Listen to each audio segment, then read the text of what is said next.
Penso no menino que fui, no menino que não pude ser. Beijo o mundo ao toque dos pés. Vivo hoje, ontem eu sei que existe, o amanhã já já. Um dia virá.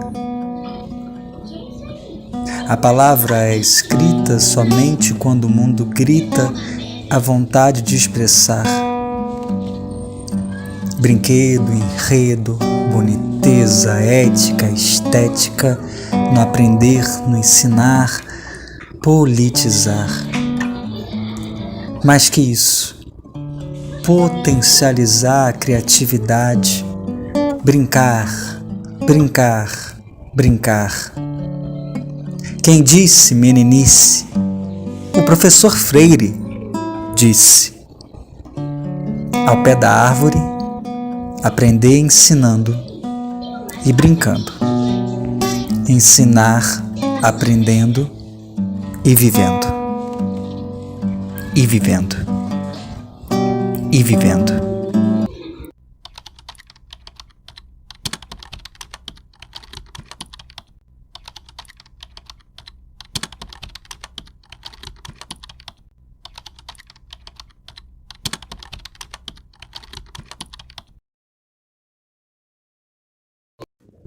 Deixo os versos que escrevi, as cantigas que cantei, 5 ou 6 coisas que eu sei, e o menino que esqueci.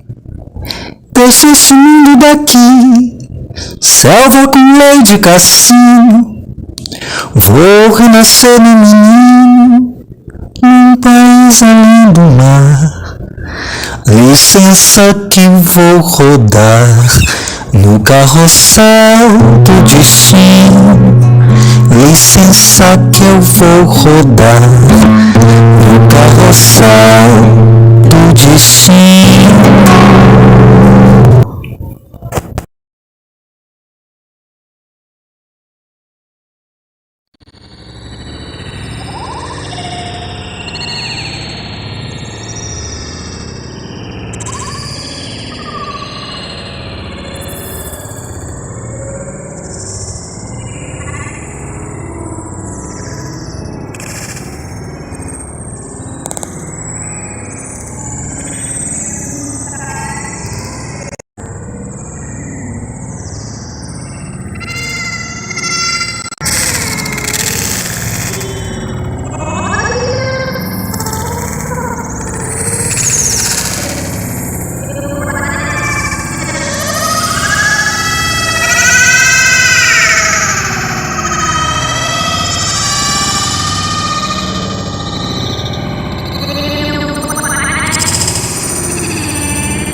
Às vezes me pego pensando no menino que fui e no menino que não fui.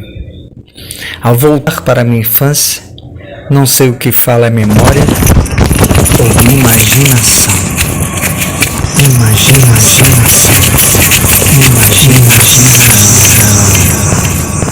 Professor Freire, a palavra corresponde ao mundo ou o mundo corresponde à palavra? Menino, Primeiro a leitura do mundo, do pequeno mundo e que me movia. Depois a leitura da palavra, que nem sempre ao longo da minha escolarização foi a leitura da palavra mundo. Da palavra mundo. Lembro-me do tempo de minha infância. Meu primeiro mundo foi o quintal de casa, com suas mangueiras, cajueiros, de fronde, quase ajoelhando-se no chão sombreado, jaqueiras e borriquideiras, árvores, cores, cheiros, frutos, que, atraindo passarinhos vários, a eles se davam como espaço para... Mas eu digo da infância enquanto escolaridade. Entrada para a escola. Como é que você ficou sabendo de que existia escola? Exato. Eu tenho a impressão que para responder a essa pergunta, eu diria primeiro que me rever no momento que precedeu a ida à escola, mas que foi já um momento de aprendizagem sistemática, se eu quase posso dizer assim. Mas que momento foi esse? Exato, foi o momento preciso em que eu me alfabetizei com meus pais à sombra das árvores do quintal da casa em que eu nasci. Aonde isso? No Recife, em Casa Amarela, na Estrada do Encanamento, 724. E essa Quer dizer que casa... foram seus pais que começaram a te alfabetizar? Exato. E é uma coisa assim muito interessante, porque eu tive... Em primeiro lugar, eles me alfabetizaram partindo de palavras minhas, quer dizer, palavras da minha infância, palavras da minha prática como criança, da minha experiência, e não das palavras dele. Você veja como isso me marcou, anos depois, já homem, eu proponho isso ao nível da alfabetização de adultos, por exemplo. Bem, mas, então eu disse recentemente num texto que eu escrevi,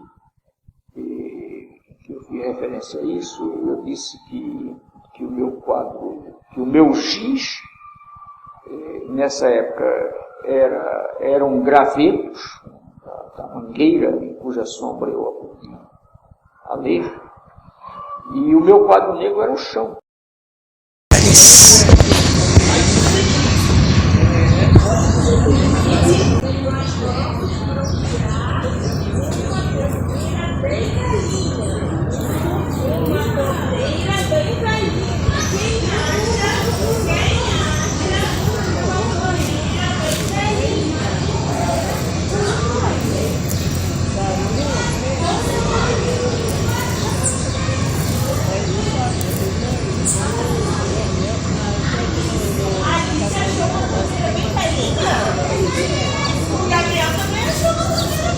Agora vamos juntos analisar a palavra pipa.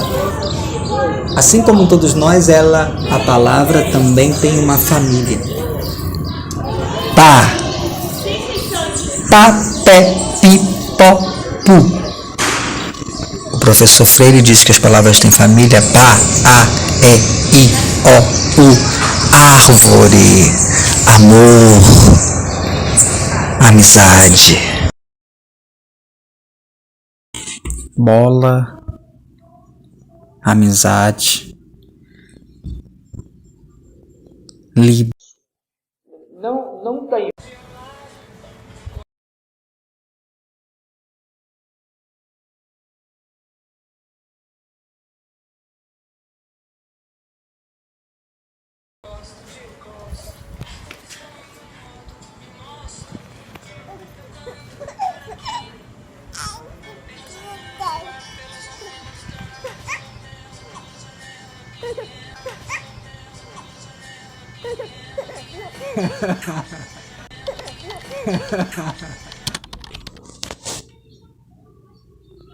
Jogar com a bola, jogar com o mundo.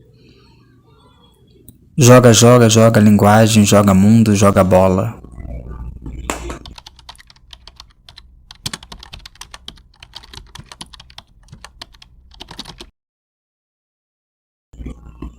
Palavra mundo. Ba, bebi, bobo.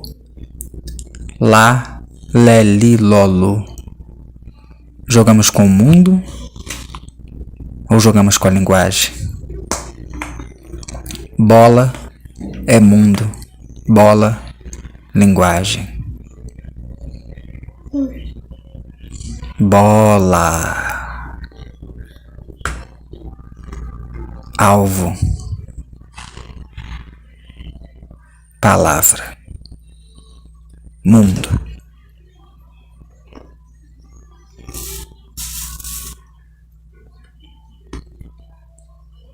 Jogar, escrever, ler, simbolizar.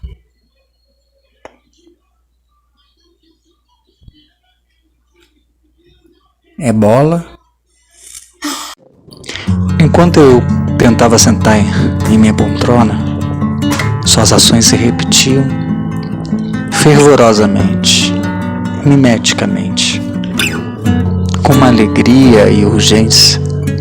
Ele corria até a porta, levantava seus pezinhos bem na pontinha, esticava o braço e abria a porta.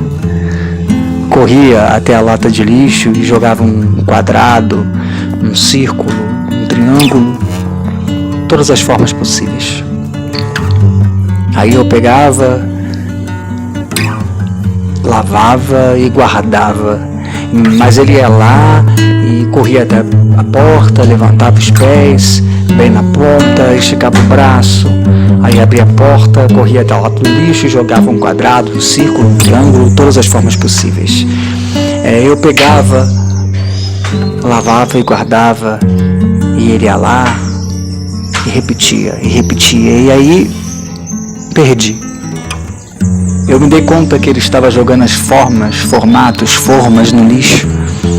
As formas, formatos. Precisamos de formas, ou podemos apenas brincar com elas? Precisamos de formas, ou podemos apenas brincar com elas? O professor Freire disse: eu acho que o melhor tempo é o tempo que você vive. É hoje. Eu acho que uma das coisas melhores que eu tenho feito na minha vida, melhor do que os livros que eu escrevi, foi não deixar morrer o menino que eu não pude ser e o menino que eu fui em mim. Não deixar morrer o menino que eu pude ser e o menino que eu fui em mim. Foi não deixar morrer o menino que eu não pude ser e o menino que eu fui em mim, em mim, em mim, em mim, em mim, em mim, em mim, em mim, em mim.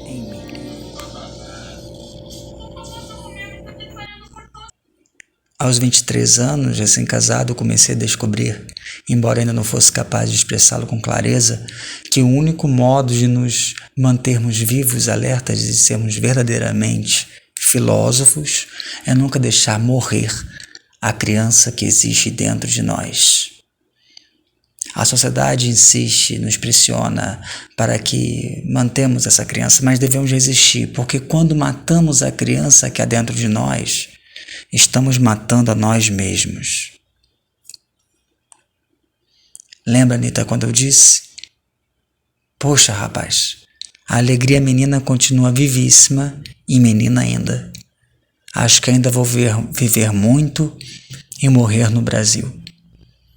Pois bem, quando eu morrer, esta alegria estará a menina.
O real problema que nos afligiu durante grande parte da minha infância e adolescência, o da fome. Fome real, concreta, sem data marcada para partir, mesmo que não tão rigorosa e agressiva contra outras fomes que conhecia. De qualquer maneira, não há fome de quem faz a operação de amígdalas ou a de quem faz a dieta para ficar elegante. A nossa fome, pelo contrário, foi a que chegava sem pedir licença e que se instala e se acomoda e vai ficando sem tempo certo para se despedir.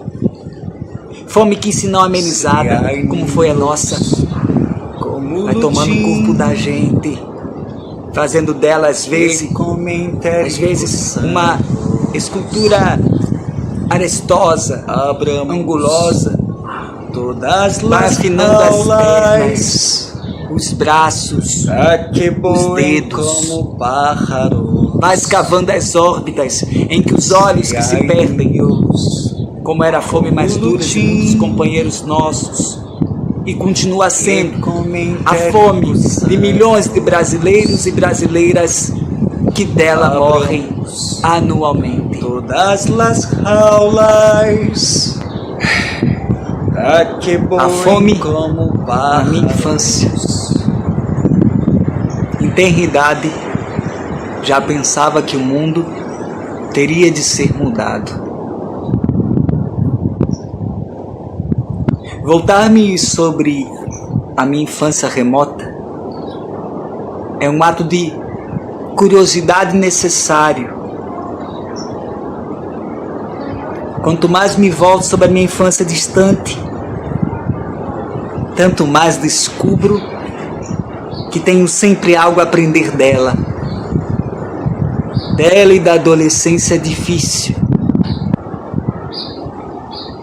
No meu caso, porém, as dificuldades que enfrentei com minha família, na infância e na adolescência, forjaram em mim, ao contrário de uma postura acomodada diante do desafio, uma abertura corajosa, curiosa e esperançosa diante do mundo.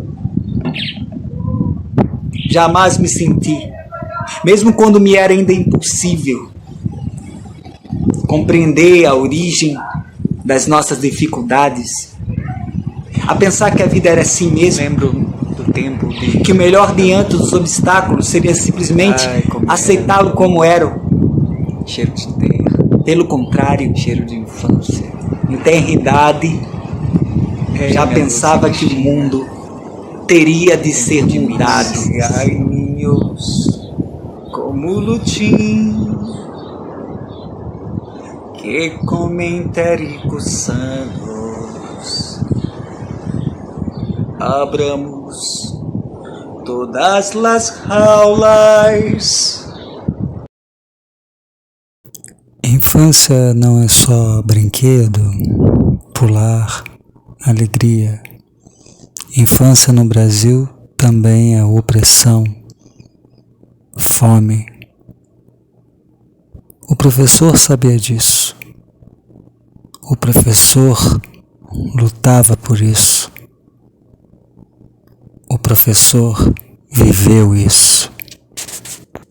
O risco, um pouco distanciado da realidade social, política, econômica, em que há fome e em que há a ignorância, a gente pode correr o risco de hipertrofiar, quer dizer, de reforçar uma ou a outra, por exemplo, e separá-las.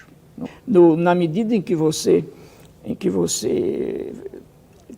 luta no sentido de comer, no sentido de obter meios, de inventar meios, criar meios para trabalhando, ganhar decentemente, e ganhando decentemente, comer o suficiente, na medida em que você se engaja numa luta assim, ou engaja outros numa luta como essa, e em grandes aspectos você está fazendo educação também. Quer dizer, no fundo, a pergunta significa exatamente com educação, a educação chamada escolar ou educação sistemática.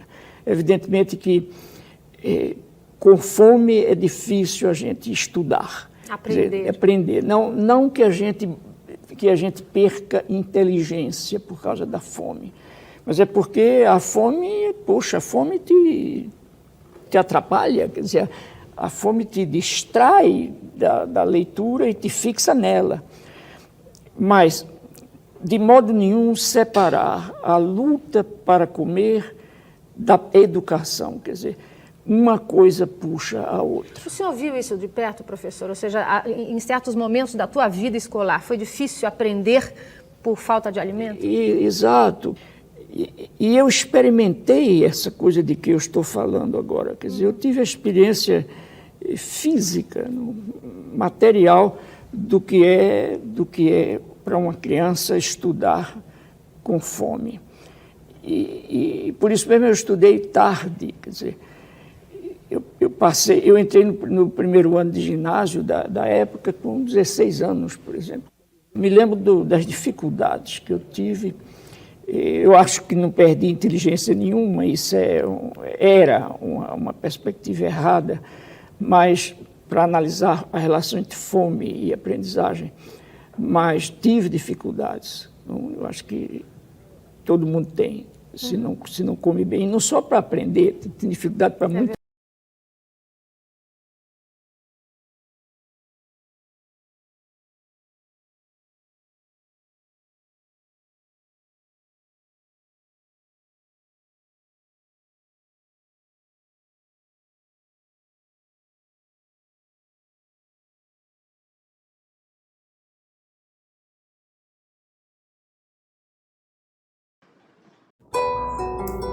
O cavalo olhou para ele. El caballo lo miraba. Na água de seus olhos. En el agua de sus ojos. Banhos verdes claros.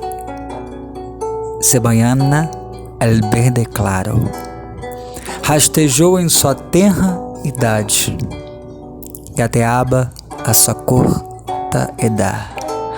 Com a papinha enlameada, com el potito embarado, com a bola de pano, com a pelota de trapo, com o gato e com o cachorro, com el gato e com el perro. O cavalo olhou para ele, el caballo lo miraba. O cavalo era outro jogo, el caballo era outro juego. Naquele pequeno espaço, em aquele pequeno espaço, E para o animal parecia, e ao mal parecia. Ele gostou daquele trabalho. Le gustava esse trabalho. Com a bola de pano, com a pelota de trapo, com o gato e com o cachorro, com o gato e com o perro, e com o lutito molhado, e com o lutito mojado. Se há crianças como Lutim, se há ninhos como Lutim, que comem terra e vermes, que comem terra e gusanos. Vamos abrir todas as gaiolas, abramos todas as jaulas, para que voem como pássaros, para que voem como pájaros. Com a bola de pano, com a pelota de trapo, com o gato e com o cachorro, com o gato e com o perro, e também com o cavalo, e também com o caballo.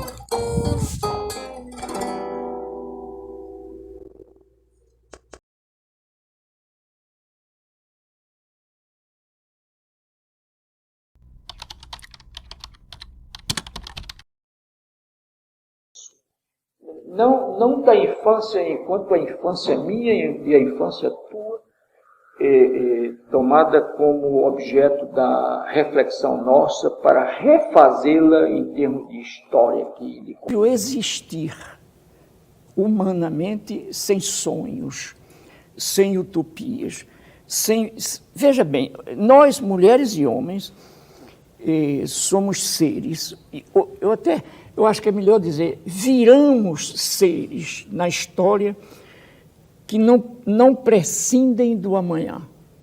Quer dizer, nós somos seres em busca sempre de um amanhã que, por sua vez, não está ali à espera da gente, mas que é o resultado do que a gente faça pela transformação do presente que a gente vive com a iluminação do ontem que a gente viveu. Ora, se nós somos seres incapazes de abandonar a perspectiva de um amanhã que tem que ser feito por nós, como tirar da nossa experiência histórica o sonho? Olha, eu te digo, não é possível viver sem sonho.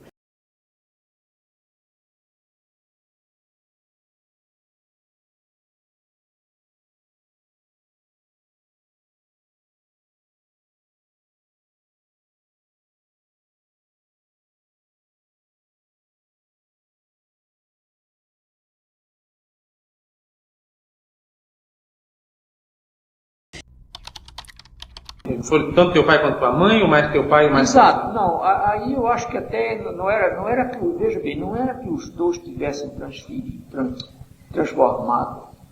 Eu me lembro exatamente, e visitei agora, na volta ao Brasil, visitei a casa, sabe, e tal. Eu me lembro exatamente das duas mangueiras em que meu pai dependurava, no meio das quais ficava a rede. E não que ele e minha mãe tivessem feito daquele pedaço de alguns metros, que possibilitava o ir e vir da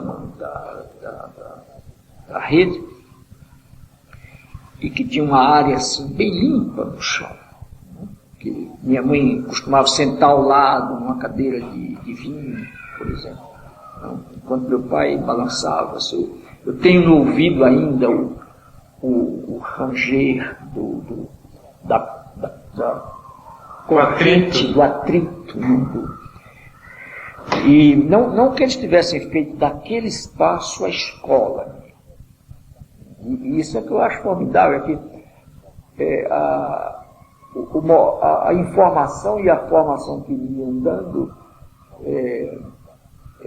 se davam num espaço informal, que não era o escolar, e que me preparavam para este posteriormente. Era puramente um pré-escolar. Exato, não é livre, despretensioso, vivido, muito livre. E ali eu aprendi realmente a ler e escrever. Assim, quando eu fui para uma escolinha primária. Primeiro eu fui para a minha primeira escolinha primária, eu me refiro também a ela nesse texto recém-escrito.